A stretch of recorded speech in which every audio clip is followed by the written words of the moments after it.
Matatizo ya figo, tunaendelea. Matatizo ya figo, part 6, sehemu ya 6. Matatizo ya figo. Figo na pressure vina uhusiano gani? Figo na pressure vina uhusiano gani?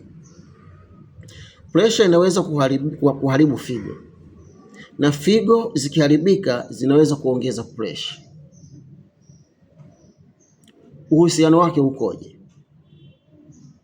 Figo husaidia kudhibiti pressure ya damu.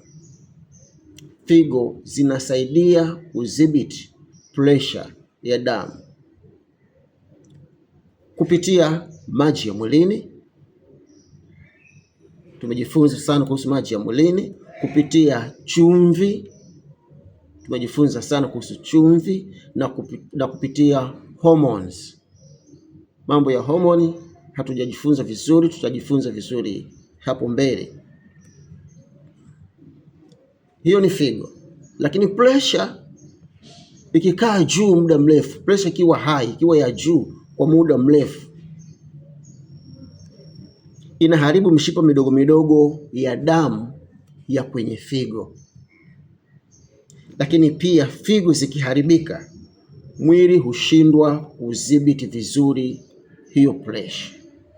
Huu ndio uhusiano wake. Dalili zake ya kuona hivi vitu vina katika uhusiano wake havijakaa sawa, dalili zake utakazoziona: kichwa kuuma. Sio kila kichwa kikiuma ni malaria. Kuvimba miguu, unaweza kujikuta una dalili za kuvimba miguu.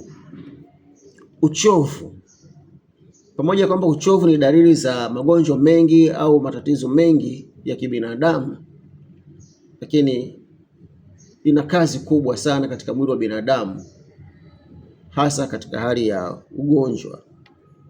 Mabadiliko ya mkojo, utaona tu mabadiliko ya mkojo, rangi kwenye mkojo. Ukichungulia uchafu unaona uchafu au vibonge na kadhalika.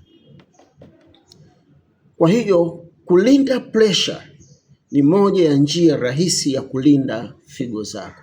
Kwa ni muhimu sana kuilinda pressure yako na kujikagua mara kwa mara. Basi ni follow kwa masomo yanayoendelea, pati zinazoendelea. Mungu akubariki sana.